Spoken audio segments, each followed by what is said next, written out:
O que seria o hálito cetônico? A gente vê que pode ter a ver com problema de rim, de fígado, problemas hepáticos, ou o hálito cetônico não tem a ver com isso? Que é bem característico, ele é bem forte, né?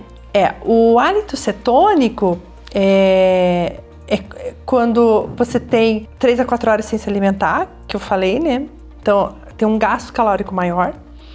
E alguns problemas de órgãos internos pode dar esse hálito cetônico. Ou até o metálico. Então, o metálico, por exemplo, é diabetes. Diabetes tem muito, pela hipoglicemia, pode dar o hálito metálico. Cetônico, alguns problemas renais, ou problemas que podem aparecer em bexiga, sabe? Eu tive uma colega que teve problema de como é que é, câncer em bexiga e tal. Ela tinha o hálito cetônico. Era bem característico, né? Sabe? Então pode dar. É um sinal bem característico. É um hálito certo, né? característico daquilo, sabe, Nath? É característico.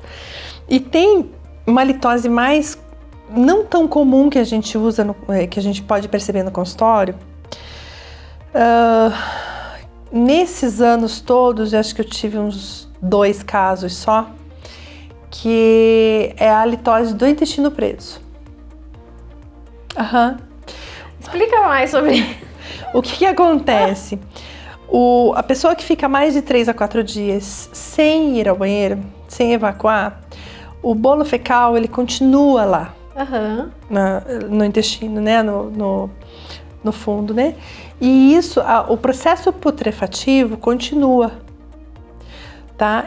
E daí esses gases, claro, saem através dos flatos, mas alguns desses gases podem ser absorvidos pela parede intestinal, cai na corrente sanguínea, vem para o pulmão e libera através do pulmão. Então, mas é um hálito assim bem característico fecal. Então, daí nesse caso você analisa... Vamos falar o português bem claro, né? Não, fica ruim aqui, né? Mas assim, esse hálito fecal, ele é bem característico, sabe? Bem característico. E daí como é que você sabe que é só do intestino e não são causas coadjuvantes ou concomitantes, como eu falei? O paciente tem salivação excelente, não tem nenhum distúrbio em relação à saliva, em relação ao pH, turbidez, quantidade. O paciente tem uma higienização super boa. O paciente não tem saburra lingual, não tem alteração periodontal, não tem nada. Não tem nenhuma prótese mal adaptada, não tem um implante. Nada. Aí você vai no questionário, porque a ficha do tratamento de hálito, ela tem 6 páginas para o paciente preencher. E nesse questionário você tem lá qual que é a sua frequência de ir no banheiro, qual a quantidade de água você toma, a tua alimentação, questionário alimentar, então tem tudo lá. Aí você vai estudar aquela ficha, peguei. Não vai no banheiro todo dia, gestão de água é pouca, alimentação com fibra não tem, tá aí. Aí você tenta reequilibrar em outro lado e muitas vezes a gente faz o tratamento com o médico, né, do paciente. Em relação ao tratamento, a gente fala que o tratamento de halitose, ele muitas vezes é multidisciplinar. Por quê? Nesses casos, por exemplo, de alguma alteração sistêmica que eu perceba, eu vou entrar em contato com o médico do paciente. Se o paciente vem com muita medicação, às vezes vem com aquela relação de medicamentos que você toma, principalmente os mais idosos, então essa medicação, ela pode estar influenciando no hálito, sim. Tem algumas medicações que reduzem também, né? Reduzem a quantidade de saliva.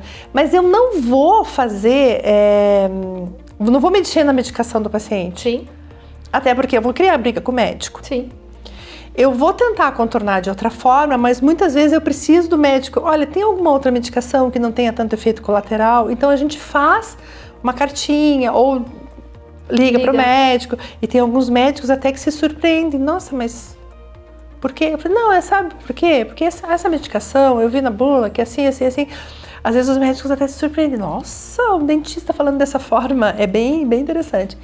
Então, o tratamento de halitose sempre vai ser multidisciplinar, como eu estava falando. O paciente que vem com alteração sistêmica, a gente entra em contato com o médico e tal. Alguns pacientes com alteração de comportamento, que a gente falou antes, eu não consigo devolver a segurança para ele no consultório. Então, por exemplo, o paciente veio com alteração do hálito, a gente mediu no alímetro, deu alterado e tal. Aí, no consultório, ele vem nas consultas de retorno, a gente diminuiu a halitose dele, ele tá com a halitose controlada, mas ele ainda tá inseguro. Se ele não tem um psicólogo que acompanha ele, eu vou precisar do trabalho do psicólogo para devolver a segurança dele. Olha só que interessante. Então, alteração de comportamento. Muitas vezes, a gente entra em contato também com o nutricionista. Às vezes o paciente já tem aquele nutricionista que ele vai... Pode, ele também junto. E às vezes otorrino, eu preciso que o otorrino avalie a respiração do paciente. O respirador bucal. Isso, o respirador bucal tem descamação. Sim, não tem como, né? Não tem como. Se ele tem descamação, ele tem célula descamada. Sim. Ele é comida para bactéria, né? Então, o otorrino, eu preciso que ele avalie. Se tem desvio de septo, à noite, fatalmente, ele pode roncar, porque ele não tem uma respiração boa nasal, né? Então, o otorrino vai analisar rinite, sinusite, desvio de septo, amígdala, se tem cásio, se não tem. Alguns pacientes, eles têm aquele grau de Mallampati, que é a distância que você tem lá da base de língua até a úvula, né? Lá atrás, lá no céu da boca, aquilo lá chama-se grau de Mallampati. Então, aquele grau de Mallampati, ele é grau 4, você não consegue ter acesso à amígdala ali. Tem alguns pacientes que às vezes põem a língua para fora para você fazer o exame clínico, você consegue enxergar até às vezes a corda vocal, brincando assim, né? Mas assim, você consegue enxergar a parte posterior da orofaringe dele. E alguns pacientes não. Aí eu preciso da avaliação do otorrino, para ele fazer a nasofibrolaringoscopia, né, que é aquele caninho que vai lá no nariz, que daí ele vai ver a parte posterior lá da orofaringe, de amígdalas e tal, e ver também corda vocal. Então eu preciso que o otorrino faça esse exame para ver se essa parte posterior está em equilíbrio, né? Que é um fator a menos. Nunca pensei num tratamento junto com o otorrino. Exatamente, tem. E é aquilo que eu falei, é mais comum a gente ter o otorrino como parceiro do que outro profissional. Já achei que seria um gastro. Não, Nath, pelo amor de Deus. O endócrino, sim, tratamento com endócrino. Endócrino sim, porque o endócrino a gente tem alteração de glicemia, né? Diabetes, ou problema na tireoide, que você detecta através... Vamos lá de novo para análise do exame de sangue, né? Então eu preciso do endócrino junto, né? E aí que eu acho que está a diferenciação do cirurgião dentista, porque como a gente falou, os médicos, nossa, o cirurgião dentista me ligando e falando sobre isso, exatamente. E eles respondem bem? Respondem. Em grande maioria. A grande maioria. 95% respondem tranquilamente. Porque aí que tá, você é um dentista diferenciado, você procura conhecimento. Sim. Você sabe o que você tá falando com o médico. Sim. Né? Você mostra a tua autoridade, né? E aquela coisa assim, não é assim, você pedir pro seu... pede pro seu médico uma cartinha de autorização do exame e tal. Não. Você entra em contato. Você manda uma carta educadamente, olha, nós vamos realizar tal procedimento, avaliei que os exames estão assim, entendeu? Mostrar pro médico do paciente que você está por dentro da saúde integral do paciente e não só da boca. Olha, eu encontrei uma alteração assim no exame, nós vamos fazer isso aqui, por exemplo, uma cirurgia que explica para o médico também o que você vai fazer. Eu acho que é uma via de duas mãos ali. Sim. né? E Com aquele certeza. médico vai dizer assim, nossa, olha, esse dentista é diferenciado. Eu acho que é aí que a gente ganha, Sai sabe? ganhando. Todo mundo sai ganhando, Aham. o paciente e nós, né? Com certeza. E assim, aqueles pacientes que sabem que tem, né, o mau hálito, tem ali esse probleminha instalado, eles tentam mascarar, né? De várias formas. Então é chicletes, é uma bala, vira amigo do house no bolso, não é verdade? A gente vê isso muito nos pacientes, né? E também eu dei uma lida que existem alguns alimentos que fazem não uma máscara, né? Mas ajudam a fazer uma limpeza. Existe isso mesmo ou não? Você falou quase certo. Uma máscara. São mascaradores. O que acontece? O house, a bala, comum Chicletes. também, chicletes, cravo da Índia. Essa é nova. Os pacientes às vezes... eu masco muito cravo da Índia. O cravo da Índia tem um sério problema. Por exemplo, fazendo um parênteses, porque ele... Tudo bem, ele vai te dar um cheiro legal, mas ele irrita muito a mucosa. Irritando a mucosa, vai descamar, vai dar comida para bactéria, né? Então, assim, esses artifícios, Nath, são mascaradores. Sim. Você acabou de falar? Sim. Mascara. Ele vai se sobrepor ao cheiro ruim. É que nem o enxaguante. Exatamente. Tem alguns enxaguantes muito fortes, principalmente os muito fortes, que a pessoa fala assim, agora eu posso. Agora eu tô bem, agora tô válido, sim. refrescante. Na verdade, não é isso, né?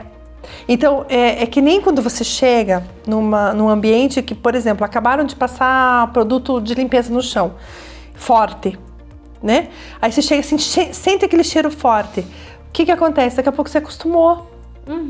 Então, porque as células olfativas acostumam, né? Da fadiga olfatória, ela se acostumou aos cheiros. Olha só. É por isso que a própria pessoa não percebe que muitas vezes que tem hálito ou que tem cheiro de axila, por exemplo, né? Sim.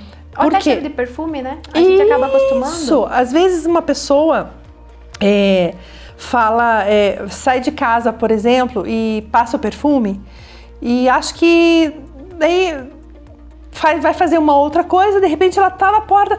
Nossa, sabe que eu passei perfume? Você vai lá, cheira de novo pertinho pra ver se você passou ou não. E não sente, né? E não eu sente. não estou sentindo o meu. É o processo adaptativo. Então, muitas pessoas não percebem. E assim, as que percebem, as que acham que tem hálito, fazem uso dos mascaradores. Só que o mascarador, ele vai só sobrepor o cheiro ruim momentaneamente, ele não vai resolver. E o alimento? Uma maçã. A maçã ou alimentos fibrosos e cítricos, os cítricos, eles estimulam saliva.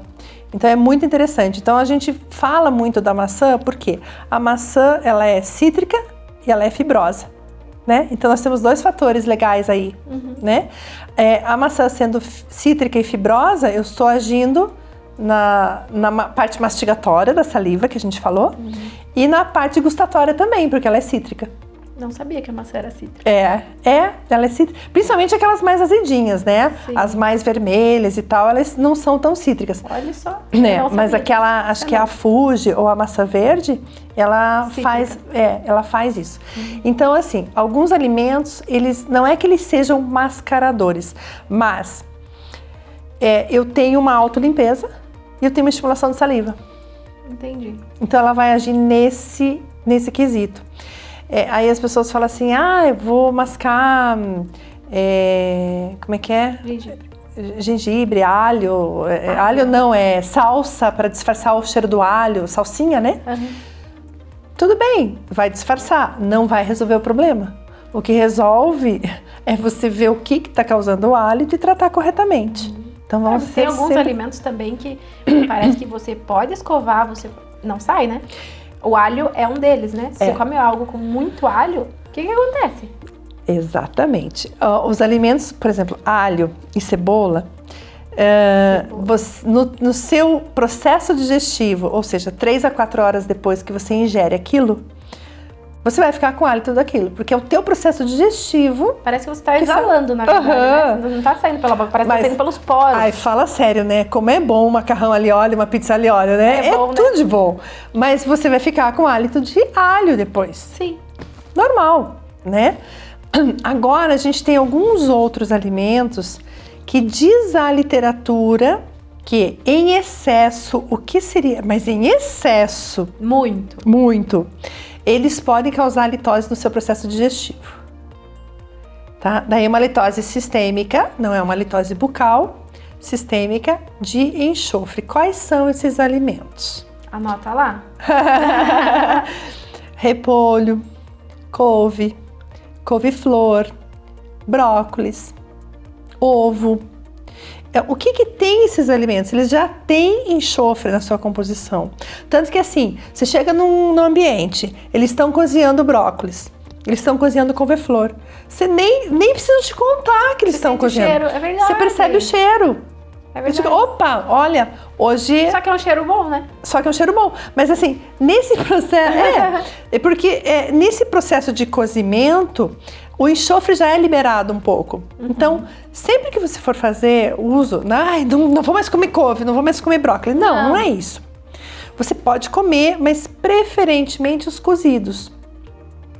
E assim, você pode... mas eu gosto de fazer salada com brócolis, por exemplo, crocante. Tá bom, faz a sua salada de brócolis crocante e come. Pode ser que o teu organismo digira também aquilo sem liberar o enxofre. Isso é muito individual, de pessoa para pessoa. Sim. Tá? Mas só não vai fazer um exagero. Por exemplo, vai lá, salada de couve crua, salada de brócolis, salada de couve-flor, repolho cozido, ovo frito em cima. É uma bomba.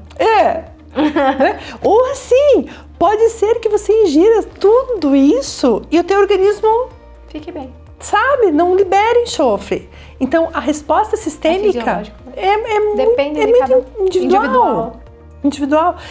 Aí fala assim, mas eu só como ovo quente, ovo cozido, ovo não sei o quê. O ovo, ele pode ser o ovo frito, não tem problema. E daí as pessoas falam assim, eu faço dieta proteica, como 3 ovos de manhã, 3 ovos na hora do almoço, 3 ovos, né? Tá bom, pode comer, tranquilo, desde que o teu organismo, sabe, digira certinho aquilo ali, sem liberar o enxofre, ok, tá tranquilo, né? Ou usa um mascarador depois de comer tanto ovo assim, que também pode funcionar, né? Mas assim, a literatura diz, mas sinceramente, até hoje, no consultório, uma litose que viesse dessa digestão é muito difícil. Sim. Mas a gente sempre alerta o paciente, principalmente aquele paciente que é inseguro em relação ao seu hálito. Porque você passa todo o tratamento e daí vamos supor, ele está fazendo tudo certinho, higienização de língua e tal, e de repente o paciente fala assim, doutora, mas a minha esposa reclamou muito do meu hálito. O que eu tô fazendo de errado? Aí aquele paciente que tem alteração de comportamento, que você passou todo o tratamento, ele já pira. Tipo, isso não vai funcionar, meu Deus do céu, isso não vai funcionar. Já tá com um problema muito mais sério. Então, o que acontece? Então, a gente alerta, esses alimentos em excesso podem causar, então presta atenção. Pelo menos durante o tratamento, que dura em torno de 60 a 90 dias, presta atenção, sabe? Se você vai ingerir muito disso ou não. É só um cuidado. Né? Uma atenção, né? Mas na literatura a gente não tem. Na literatura tem, mas assim, clinicamente a gente não encontra muito. Sim. Alteração de hálito somente por causa alimentar, né? Sim. É mais saburra lingual, né? A plaquinha branca que tem que ser removida, né? Essa coisa.